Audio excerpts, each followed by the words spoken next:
Today, we are going to be talking about escaping the tax trap. So first, my name is Bobby Casey.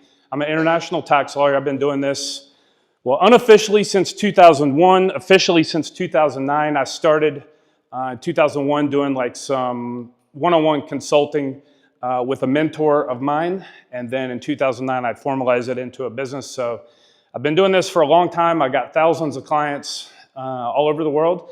And before anybody asks, I do not work with only Americans. Yes, I am American. I do work with all nationalities. We have a lot of experience working with pretty much everybody. I think I have a client in every European country, North America, so on.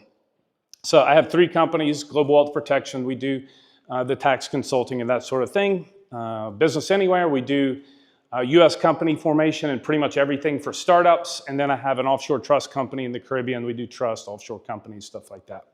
So who here has ever had issues trying to figure out their tax situation? A little complicated. We don't really know, right? Everyone's like, oh, well, I'm from this country. I live in this country. I do business in this country. It creates tons of cross-border issues. And so we have a lot of issues, and a lot of us default to doing the wrong things or getting bad information. This is my disclaimers. First of all, this is not legal advice. Every one of you in this room are not my clients. I cannot give you direct legal advice unless you are my client. And also, there's a lot of you in the room, so I can't give you direct legal advice. So just keep that in mind. This presentation is not to give you direct actionable advice in that moment. I mean, you might find something like that, but it really is for you to find more information, to ask better questions so that you make sure you get your situation and your strategy properly done. Get comfortable with the gray area. Who here loves black and white answers when it comes to their tax situation? All right, see, now I've got you guys scared. You're scared to raise your hands. That's cool. Everyone wants black and white answers. Let's be honest, you're not going to get gray area answers in this space. It's just a reality. Once you leave your home country, you go live somewhere else and you're doing business in different countries, you're not going to get black and white answers. It's going to be gray area. I'll give you a couple of examples. Who here has been to Thailand? A few of you. I'm guessing while you were in Thailand, you probably did a little bit of work. Maybe you checked your email, you uploaded a video, had some client calls, stuff like that, right? Yeah, so every one of you were non-compliant tax-wise, which puts you actually in the darker shade of gray. I consider the gray zone like 0 to 10, 0 being completely black and white, 10 being you're just doing completely illegal shit. If you are working in Thailand, you're in the 5 to 7 range of gray area because Thailand has very clear rules. If you're doing work, any work of any sort, it is considered working, and you're supposed to have a work visa, and then you are supposed to be paying tax while you're in Thailand during that period of time. So pretty much all of you were in the gray zone. Who here has a bank account or a driver's license with an address on it where you no longer live? Yeah. Mm-hmm. You know we're filming this, right? So that is definitely a gray area thing because you have an obligation with the driver's license office and with your bank to update your address when you move. So this is the kind of thing I'm talking about, gray area. People get weird when I tell them they need to do gray area things. They don't understand they're already doing most of them anyway. Strategy does not mean taking shortcuts. So that kind of leads into common mistakes. Is the big one here really is taking advice from what I call the 3 Fs, friends, forums, and Facebook. Who here has ever looked at Facebook or a forum or something and you say, or you post or something and you say, well, I'm, I don't know, Canadian with a SaaS business and I'm living in Thailand. What should I do? And then someone gives you an answer. Anyone ever done anything like that? Of course, yeah. And what kind of answers do you get? What kind of answers do you get? You. You, woman, you. What kind of answers do you get? So bullshit answers, right? Yeah, got it. So that's what you're going to get is bullshit answers. Number 1, because the person answering you doesn't know your situation. Number 2, they're not a professional. Number 3, they just could be wrong and they could be screwing themselves up and they don't even know it yet because they just, confirmation bias. They think they're doing the right thing. For example, they might think, well, I just register a company in X jurisdiction, it's going to be tax-free. That's not necessarily the case. Or they don't consider their personal tax situation when it comes to their tax planning. That is a huge factor. A lot of people think, well, I'll just register the company in Dubai. It's a zero tax jurisdiction if I do a free zone company, and I don't have to pay any tax. Well, maybe, or maybe not. That kind of depends on your situation. And lastly, who here is still registered in their home country and still paying tax because you're like, fuck it, I don't want to deal with all this shit. Who's doing that? Yeah, I figured there was a bunch of you guys.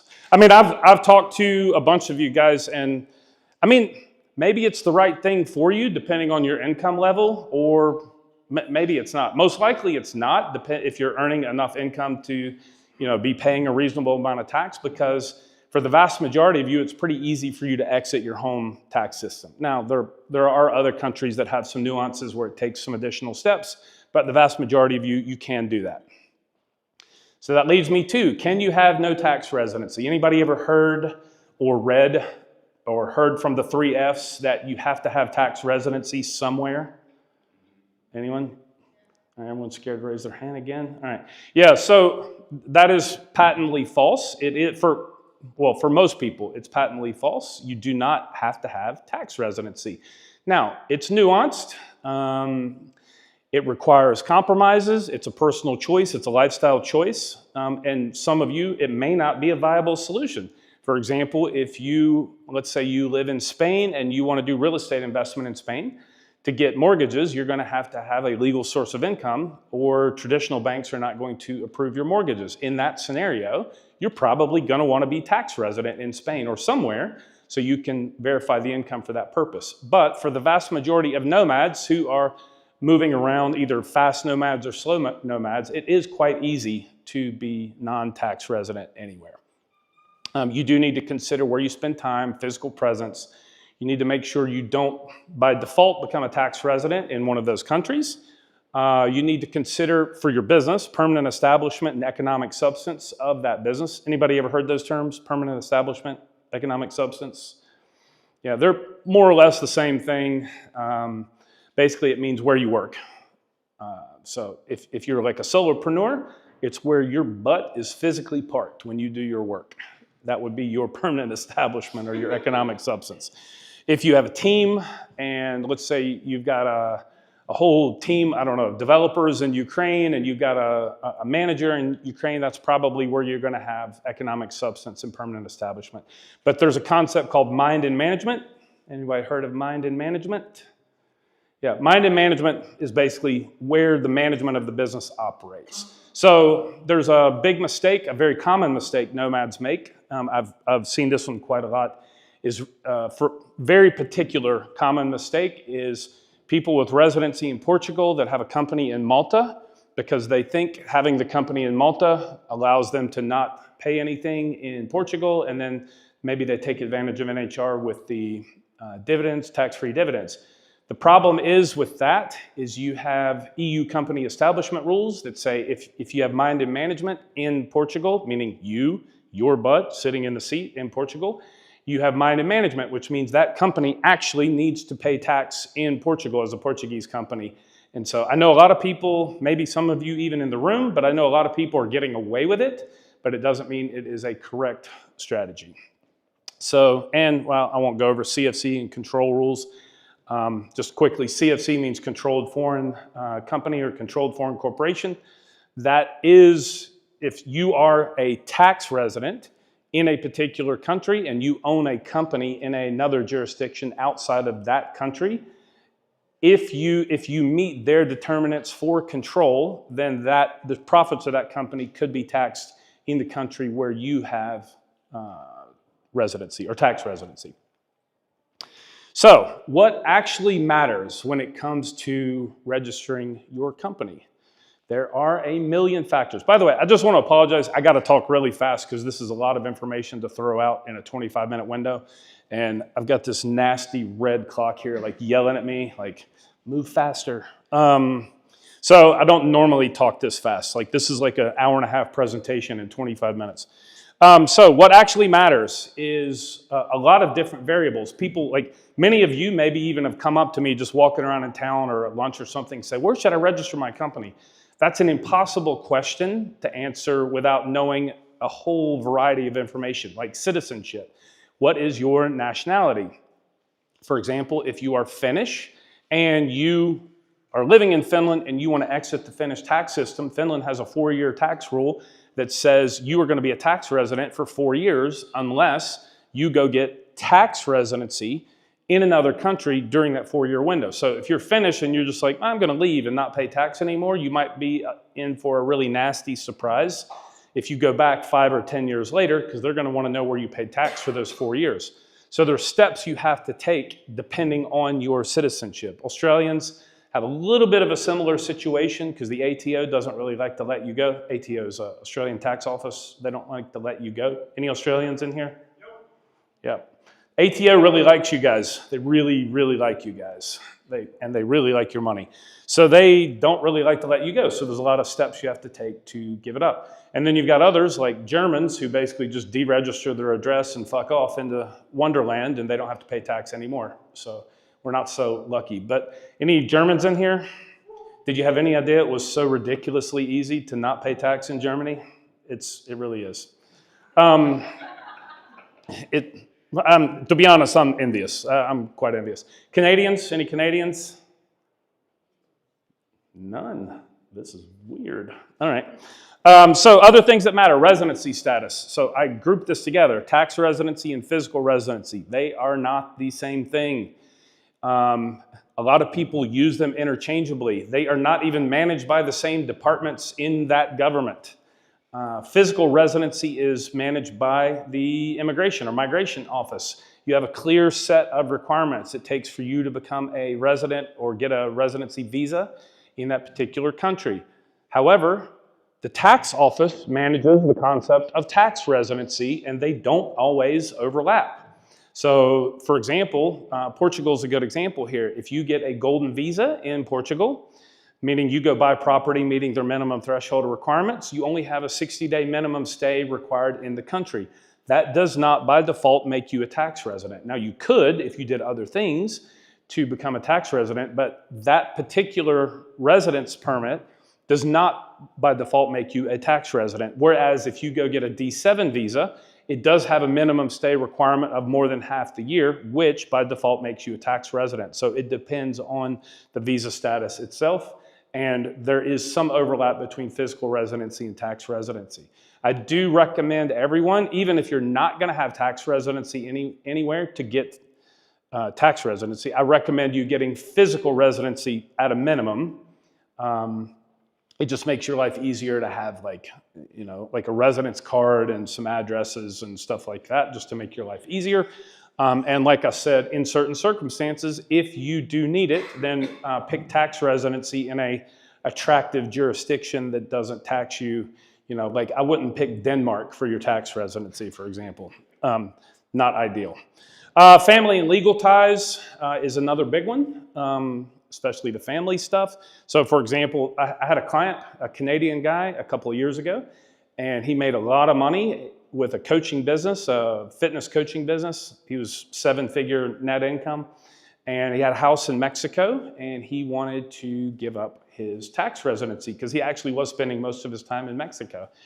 The problem is his wife was a research professor at a big university, and she could not give up her job.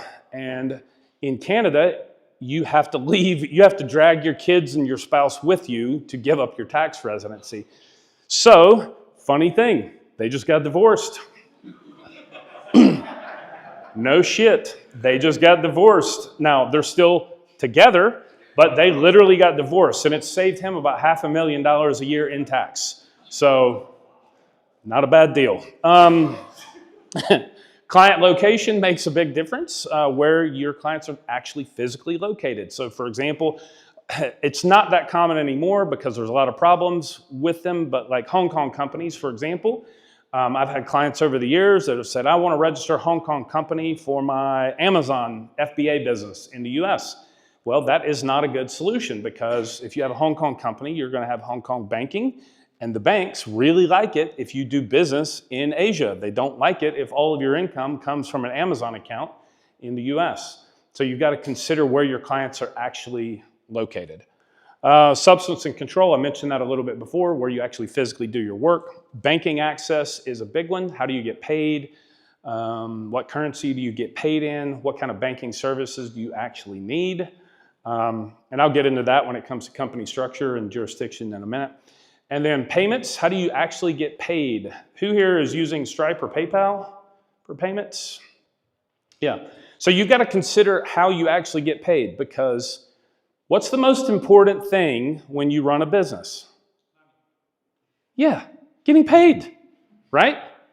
Getting paid. So like I have clients come to me all the time, like, I'll just register a company in Belize. I'm like, oh, that's great, but you take PayPal, buddy. Like, what do you think you're going to do with a Belize company getting PayPal? You're not going to get paid, because if you look on Stripe and PayPal's terms of service, you have to look at the jurisdictions where they operate. And so if you want Stripe and PayPal, you have to work backwards from that. Look at the terms of service of your payment processing solutions. Look at the countries where they operate, and you're limited to those choices on where you register your company, because you have to have your company registered in the same jurisdiction and the bank in the same jurisdiction as your PayPal account or your Stripe account. And if you look at that terms of service, for the vast majority of you, you're not going to want to register the company in most of those jurisdictions because they are high tax countries. So if you're a nomad, registering a company in France is probably not your smartest choice, even though it is on the list on the terms of service. And then lastly, business model. You've got to consider where you register your company based on your business model. So if you are doing like e-commerce, for example, if you're doing e-commerce in the UK, it might benefit you to have a UK registered company, because it's going to make it a lot easier for you for importing goods. Same thing if you're doing e-commerce in the EU. You probably want an EU registered company, and vice versa in the US. If you're doing Amazon FBA in the US or a Shopify store in the US, it's going to make a lot of sense for you to have a US registered company, because it makes it a lot easier for you to do all your compliance things. Who here has heard of the 183-day tax rule? Come on. Now, see, I know most of you are lying here, because pretty much everybody has heard of the 183-day tax rule in this space. I'm going to tell you right now, it is a bullshit rule. It is not a real thing. I'm convinced somebody wrote a blog post like 20 years ago, and now everyone references that blog post as a factual thing, because, you know, the internet's always right. And I'm convinced this is how it came to be. I have clients in many, many countries. I have read the tax residency rules for probably 150 different countries. Not all of them, because I don't have clients in Zimbabwe and North Korea, but I have read the tax residency rules for most every country. And I can tell you there is only one country that, at least that I've read so far, that has a very clear standalone 183-day tax rule. Anybody want to guess what it is? Nope. Nope. Nope. What? Nope. Ukraine. Nope. Ah, yes, Ukraine. Somebody's cheating. Somebody heard me say this before. It is Ukraine. It's the only one. Now, many countries do have a 183-day tax rule as part of their list, their long bullet point list of what it means to be a tax resident in that country. For example, Spain is a great example here. Spain has a 183-day rule, but they have a very long list of bullet points on what it means to be a tax resident. That is one of the many. If you own a home in Spain and you consider that your primary residence, it doesn't matter. You could be in Spain 1 month out of the year. You're still going to be a tax resident of Spain. It doesn't matter. 183-day rule. It's completely irrelevant. If you are a Spanish citizen and you go get residency somewhere else, even tax residency somewhere else, in a country that Spain considers to be a tax haven country, like Bahamas, Spain does not consider you to not be a tax resident anymore in Spain. Just ask Shakira, who just, I guess last year, settled like, I forgot what it was, $8 or $9 million settlement because she had residency in Bahamas, but she owned a home and property and all these connections in Spain. So you've got to consider multiple things. South Africa is another one. It actually says in their tax residency rules, actually in there, if you own a home in South Africa and you're on a walkabout, it literally says walkabout in their tax rules. I love that. You're on a walkabout, that you are still considered a tax resident. So this is not a real thing. You've got to really take into account what you're doing in each country. So I'm going to blow through this pretty quickly and I'm going to work backwards. This is obviously not an all-inclusive list. Also, it's what fit on my slides. So common business structures that a lot of people, especially in the nomad space, are using to run their companies. U.S. C Corp. It's really good for raising money if you're going to take a company public, that sort of thing. Could be good if you're a non-U.S. person doing e-commerce in the U.S. in certain circumstances, depending on the situation. Anguilla, LLCs, and IBCs are great for holding companies, but they're not very good for operating business for the thing I mentioned before about payment processing. You're not going to get a Stripe or PayPal account or any reasonable payment processing.